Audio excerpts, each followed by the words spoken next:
आज के वीडियो में हम देखेंगे कि हम स्ट्रक्चर के मेंबर्स को एक्सेस किस तरह से कर सकते हैं। स्ट्रक्चर क्या होता है वो हमने देख लिया, उसको क्रिएट कैसे करते हैं, उसका वेरिएबल या ऑब्जेक्ट कैसे डिक्लेयर करते हैं ये भी हमने देख लिया, उसके मेंबर्स को हम इनिशियलाइज कैसे करते हैं, उसमें क्या रूल्स का हमें ध्यान रखना होता है, वो सारी चीजें हमने देख ली हैं। ठीक है, आज हमें क्या देखना है कि हम उसके मेंबर्स में वैल्यू किस तरह से असाइन कर सकते हैं। देखो, इनिशियलाइजेशन और वैल्यू असाइन करना इन दोनों में एक डिफरेंस होता है। इनिशियलाइजेशन हमने देख लिया है, ठीक है ना, पार्शियल इनिशियलाइजेशन भी हमने उसी वीडियो में देख लिया था। अब किस तरह से हम वैल्यूज को असाइन कर सकते हैं, किस में एरर आ सकती है, ये सारी चीजें हम देखेंगे और उसका एक प्रोग्राम भी हम बनाएंगे। ठीक है, तो हम एक स्ट्रक्चर क्रिएट करते हैं। ठीक है, तो सपोज हमारा जो स्ट्रक्चर है वो कुछ ऐसा है, STRUCT और स्टूडेंट नाम का ही हम स्ट्रक्चर ले रहे हैं और उसके अंदर सपोज अभी मैंने सिर्फ दो चीजें दी है, उसका नाम चलो हम तीनों चीजें दे देते हैं। एक है स्टूडेंट का रोल नंबर, तो ये आ गया स्टूडेंट का रोल नंबर। ओके, फिर आता है उसका नेम, तो CHARNAME कैर, और नेम ये दे दिया हमने 10। ओके, इसके बाद में यहाँ पे हमने क्या दे दिया, उसके परसेंटेज, तो फ्लोट और परसेंटेज। तो इस तरह से आपने ये जो मेन हमारे 3 डेटा टाइप्स होते हैं वो आपने देख लिए कि स्ट्रक्चर के अंदर हमारे कवर हो चुके हैं। मतलब इन 3 डिटेल्स से मिलके हमारे एक स्टूडेंट का क्या बनेगा, रिकॉर्ड बनेगा। अब देखो, इनिशियलाइजेशन तो हमने पहले ही देख लिया। अब सपोज मुझे क्या करना है, इनको इनिशियलाइज नहीं करना है। सपोज मैंने जस्ट इसका एक ऑब्जेक्ट क्रिएट किया, स्ट्रक्ट स्टोर्ड, और इसका ये वेरिएबल ऑब्जेक्ट जो भी आपको बोलना है S1 करके या S2, ये दो ऑब्जेक्ट्स मैंने इसके क्रिएट किए हैं। ठीक है, तो इनको मेमोरी किस तरह से एलोकेट होगी, तो इनको जो मेमोरी एलोकेट होगी आप वेरिएबल से बोलो, इनको ऑब्जेक्ट्स भले मत बोलो। ठीक है, ये S1 है, ये स्मॉल S1 है और ये स्मॉल S2 है। ठीक है ना, तो इनको मेमोरी किस तरह से एलोकेट होगी, तो इनको मेमोरी कुछ इस तरह से एलोकेट होगी। ये हो गया हमारा S1 और ये हो गया हमारा S2। ओके, तो ये S1 है और ये S2 है। ओके, S1 को रोल नंबर के लिए स्पेस मिला, फिर इसको नेम के लिए स्पेस मिला। कितना स्पेस मिला अब ये चीजें आपको पता ही है, ठीक है ना। इसके बाद परसेंटेज के लिए मिला। सिमिलरली S2 को भी रोल नंबर के लिए, देन नेम के लिए और देन परसेंटेज, इन 3 चीजों के लिए क्या मिल जाएगा, स्पेस अलोकेट हो जाएगा। स्पेस अलोकेट हो गया। ठीक है, इसके बाद हमें क्या करना है, सपोज मैं चाहती हूँ कि S1 इसके रोल नंबर की जो वैल्यू है वो 101 होनी चाहिए। ठीक है, तो मैं सीधे तो नहीं लिख सकती हूँ RNO is equals to this, क्योंकि किसके RNO की मैं बात कर रही हूँ, तो मैं बात कर रही हूँ S1 के RNO की। तो इसके लिए हम किसका यूज करते हैं, डॉट ऑपरेटर का यूज करते हैं। किसका यूज करते हैं, डॉट ऑपरेटर का यूज करते हैं। तो उसके लिए मैं क्या लिखूंगी, S1 dot RNO is equals to 101। ठीक है, अब ऐसा कोई रूल नहीं है कि अगर मैंने रोल नंबर की वैल्यू असाइन की तो इन दोनों की वैल्यू असाइन करना भी जरूरी है। ठीक है, अब सपोज मैं क्या करूँ, प्रिंटफ स्टेटमेंट का यूज करके और इन तीनों चीजों को प्रिंट करवाना चाहती हूँ। किन तीनों चीजों को प्रिंट करवाना चाहती हूँ, रोल नंबर, नेम और परसेंटेज। तो मैं यहाँ पे क्या लिखूंगी, रोल नंबर के लिए मैंने %d लिखा और फिर क्या लिख दिया, S1 डॉट RNO। ओके, इसी तरह से परसेंटेज के लिए मैं क्या लिखूंगी, अगेन प्रिंटफ स्टेटमेंट का यूज करूंगी और फिर लिख दूंगी, सपोज मुझे नेम पहले प्रिंट करना है तो %s\n और फिर यहाँ पे लिख दिया S1 डॉट नेम लिख दिया। इसी तरह से मैं परसेंटेज को भी प्रिंट करवा सकती हूँ। ठीक है, अब अगर देखो मैंने रोल नंबर को तो वैल्यू असाइन कर दी थी तो क्या आ जाएगा, 101 आउटपुट आ जाएगा, लेकिन मैंने नेम को तो कोई वैल्यू असाइन ही नहीं की है, तो उस केस में कोई भी गार्बेज वैल्यू आ जाएगी। क्या आ जाएगी, कोई भी गार्बेज वैल्यू प्रिंट हो जाएगी। आप वेरीफाई करके देख सकते हैं। पार्शियल इनिशियलाइजेशन के केस में ऐसा नहीं होता है, ये भी हमने देखा था। ठीक है, तो इस केस में क्या आ जाएगी, कोई गार्बेज वैल्यू आ जाएगी। पार्शियल इनिशियलाइजेशन आपको देखना है तो आप प्रीवियस वीडियो जाके देख सकते हो। ओके, तो गार्बेज वैल्यू आ गई। इसी तरह से अगर आप S1.T या परसेंटेज को भी प्रिंट करवाते हो तो कोई गार्बेज वैल्यू आपको मिलेगी। इसी तरह से अगर आपने S2 में कोई वैल्यू असाइन नहीं की है, अभी यहाँ पे तो देखो क्या आ गया था, 101 आ गया था।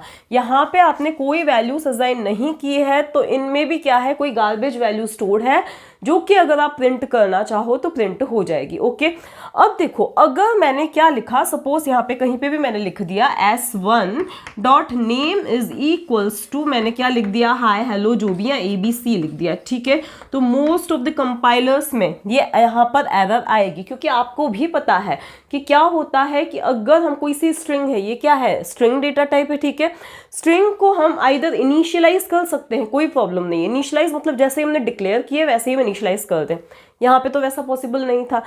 अगर हमने जैसे ही S1 को क्या किया था, डिक्लेयर किया था, इसका वेरिएबल डिक्लेयर किया था, वैसे ही हम इसकी वैल्यू इनिशियलाइज असाइन कर देते तो कोई प्रॉब्लम नहीं थी, ठीक है। लेकिन किसी स्ट्रिंग को हम पहले डिक्लेयर करके फिर बाद में उसमें हम वैल्यू इस तरह से असाइन नहीं कर सकते हैं।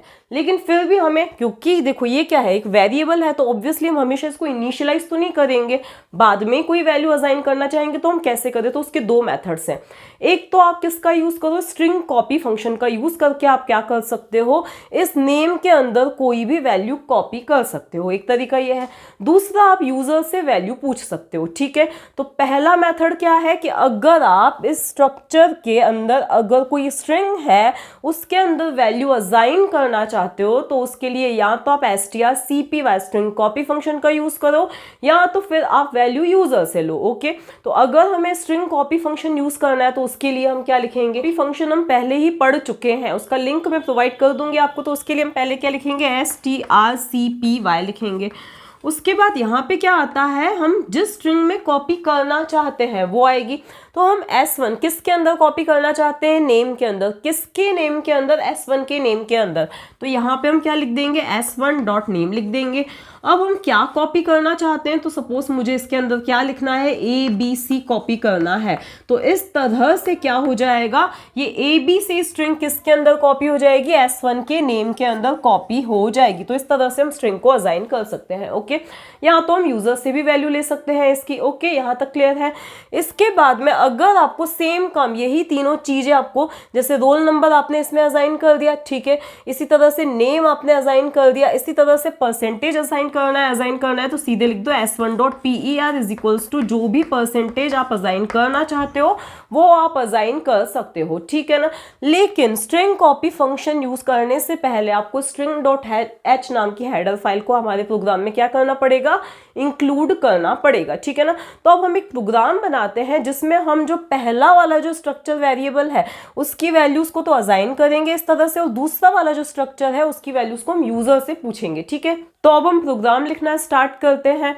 तो अब देखो हमें क्या करना है, स्ट्रक्चर क्रिएट करना है। तो देखो इस चीज का ध्यान रखना, आपके ऐसा कोई रूल नहीं है कि आप जो स्ट्रक्चर क्रिएट करते हो, डिक्लेयर करते हो, उसको आपको ग्लोबली ही देना है, मेन फंक्शन के ऊपर बाहर ही देना है। आप मेन फंक्शन के अंदर भी उसको दे सकते हो, ठीक है ना। अब देखो यहाँ पे हमने क्या किया, स्ट्रक्ट नाम का एक, सपोज स्टूडेंट नाम का एक स्ट्रक्चर हमने क्या किया है, जस्ट क्रिएट, उसका एक टेम्पलेट हमने क्या किया है, क्रिएट किया है, जिसके अंदर हम सिंपली क्या ले रहे हैं, ओनली रोल नंबर ले रहे हैं और क्या ले रहे हैं, उसका नेम ले रहे हैं। क्या ले रहे हैं, उसका नेम ले रहे हैं। तो कैर और यहाँ पे ले दिया हमने नेम, और नेम की साइज दे दी हमने 20, ओके।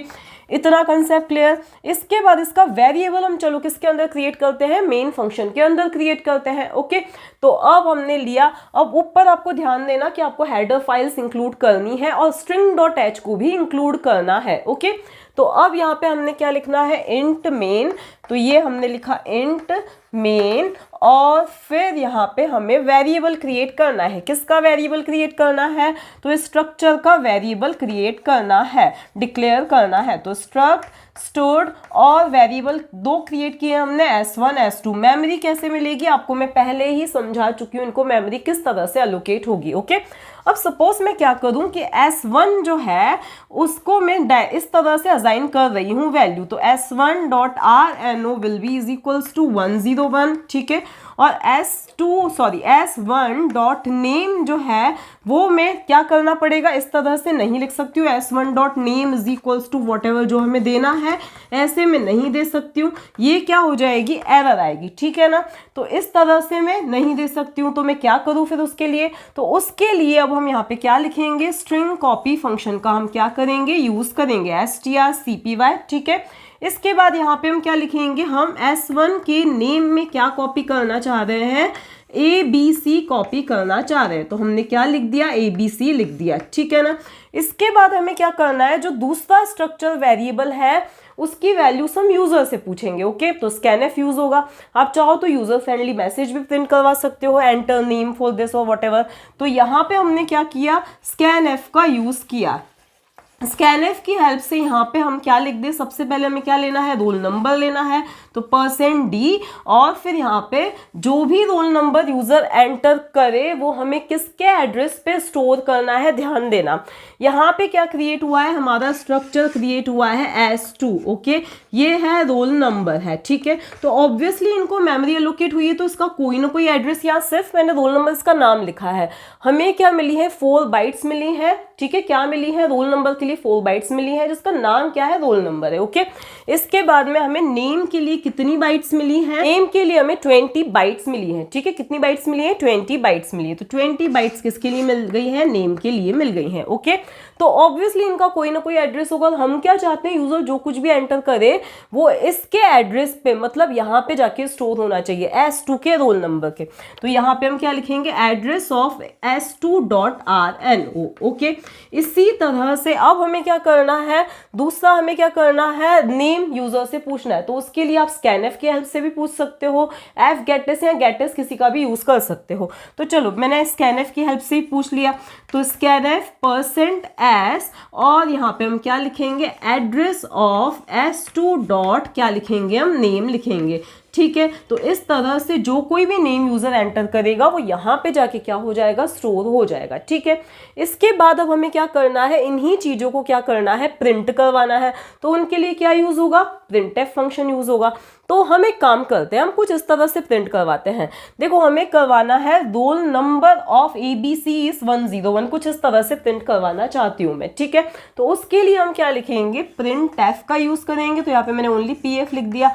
अब मैं चाहती हूँ कुछ ऐसा है, रोल नंबर ऑफ, पहले क्या आना चाहिए, नाम आना चाहिए, जो कि किसके अंदर है, इसके अंदर है, S1.name या S2.name के अंदर है। तो यहाँ पे हम क्या लिखेंगे, %s is, और फिर %d, इतना लिखा, ठीक है। डबल कोट्स की एंडिंग हुई, फिर हम कॉमा लगा के यहाँ पे क्या लिखेंगे, देखो इस %s की जगह क्या आ जाना चाहिए, S1 का नेम आ जाना चाहिए, ठीक है। और फिर इस वाले %d के प्लेस पे क्या आ जाना चाहिए, S1 का रोल नंबर क्या होना चाहिए, आ जाना चाहिए। यही का यही स्टेटमेंट आपको किसके लिए लिखना है, इस S2 के लिए भी लिख देना है, ओके। और फिर प्रोग्राम को टर्मिनेट कर देना है। तो ये क्या है, हमारा प्रोग्राम जिसमें हमने स्ट्रक्चर क्रिएट करके उसके 2 वेरिएबल्स डिक्लेयर किए और अलग अलग मेथड से उनमें वैल्यू असाइन करके प्रिंट